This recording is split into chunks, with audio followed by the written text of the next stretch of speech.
आइए आगे, अब आइए कि इन्होंने ये बेंच बना दिया। अब इमरान खान के वकील साहब आके कह रहे हैं कि इस कानून को स्ट्राइक डाउन करें। अगर कानून स्ट्राइक डाउन हो जाता है तो ये जो शहबाज शरीफ साहब और 8-10 और नून लीग के जो लीडर्स हैं और जरदारी साहब भी, उनके खिलाफ जो नैब के केसेस थे करप्शन के, वो सारे फारग हो चुके हैं। नहीं, अगर ये स्ट्राइक डाउन हो जाता तो वो वापस आ जाएंगे। तो ये तो फिर मसला बन जाएगा ना बड़े सीरियस। एक तो इशू ये है कि सियासी इशू है, दूसरा इशू कॉन्स्टिट्यूशन का कि क्या पार्लियामेंट जो कानून बनाती है उसको स्ट्राइक डाउन सुप्रीम कोर्ट कर सकता है कि नहीं कर सकता। Important question. अच्छा, ये क्वेश्चन तो इंपॉर्टेंट है मगर इसके जवाब भी इतना मुश्किल नहीं है।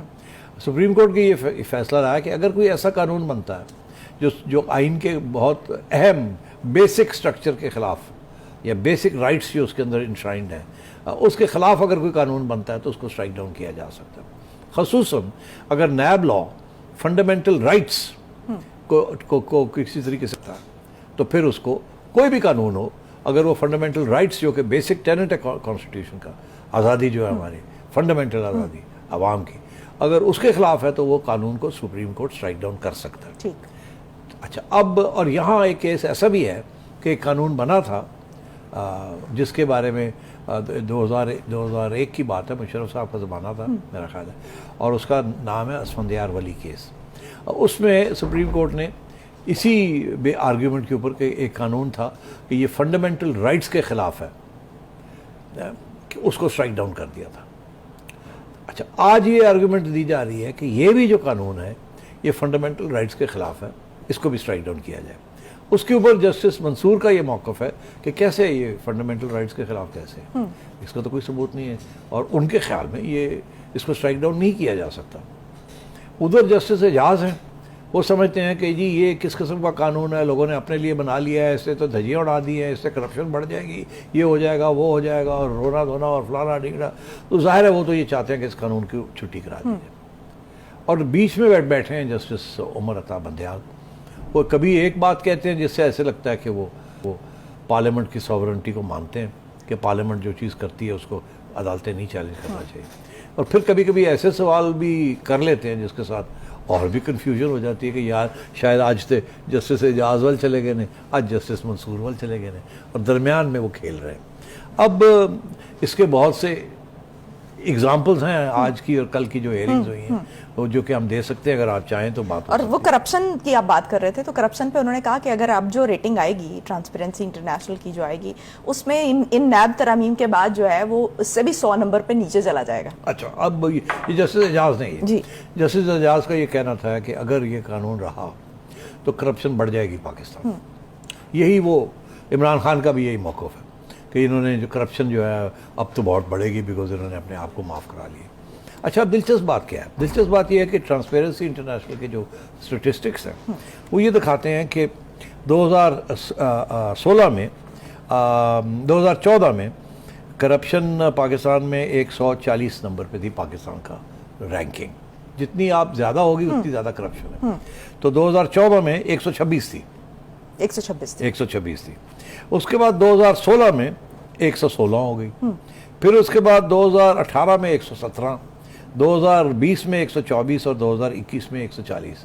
इससे ये जाहिर होता है कि पीपल्स पार्टी की हुकूमत के दौरान करप्शन इंडेक्स काफ़ी हाई था। नवाज शरीफ की हुकूमत के दौरान वो 5 साल करप्शन इंडेक्स गिर गया, मतलब करप्शन कम हो गई सिग्निफिकेंटली, यानी 2012 में 139 पे थी। जी हाँ, तो अब 100 खान साहब के ज़माने में 140 पे फिर पहुंच गई। अब सूरत हाल ये है कि एक तरफ तो ये कि जब अकाउंटेबिलिटी के कानून की और खान साहब लगा रहे थे, लोगों को जेलों में डाल रहे थे, तो करप्शन इंडेक्स बढ़ रहा था इसका मतलब। और जब ऐसी चीज़ नहीं थी और जिस हुकूमत के ऊपर इल्ज़ाम लगता है कि बड़ी करप्ट थे नून लीग वाले, उनके दौर में ट्रांसपेरेंसी इंटरनेशनल कहती है सबसे कम करप्शन थी पाकिस्तान के अंदर। अब ये हकीकत है, ये फैक्ट्स हैं, ये आपने और मैंने नहीं घड़े, ये ट्रांसपेरेंसी इंटरनेशनल के फैक्ट्स हैं।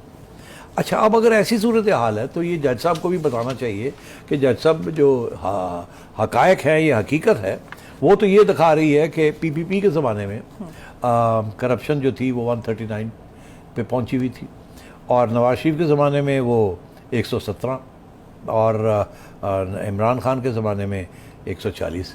तो आप ये तो उल्टा हो रहा है। तो इसका मतलब ये है कि नैब के कानून का कोई तल्लुक़ करप्शन के साथ नहीं है। जब नैब धंधना रही थी तो करप्शन सबसे ज़्यादा हो रही थी पाकिस्तान में अंडर इमरान खान। और जब नैब सो कॉल्ड इंडिपेंडेंट काम कर रही थी नवाज शरीफ के ज़माने में, तो उस वक्त कोई ख़ास करप्शन एटलीस्ट कम हो गई थी करप्शन। तो मैं ये समझता हूँ एक तो ये करप्शन वाला इशू जो है, इस पर कोई थोड़ी सी हकीकत जज साहब के आगे रखनी चाहिए कि आपकी गलत फहमी है अगर आप ये समझते हैं कि करप्शन बढ़ जाती है जबकि नैब का कानून को उन्होंने अमेंड किया। दूसरी बात ये कि जस्टिस मंसूर हर स्टेज पे आईनी पोजीशन ले रहे हैं। बड़ी इसमें मैं देख रहा था कि जज साहब जो हैं उन्होंने पहली बात उन्होंने कहा कि बड़ी दिलचस्प बात है ये कि सिविलियंस को भी धर लिया जाता है नैब में, जजेस को भी माफ़ नहीं किया जाता, मगर फ़ौजियों के बारे में क्या ख्याल है? उनको तो कोई हाथ नहीं लगाता। तो क्या नैब का कानून जो है ये फ़ौजियों के ऊपर अप्लाई नहीं करता? ये सवाल उन्होंने पूछ लिया।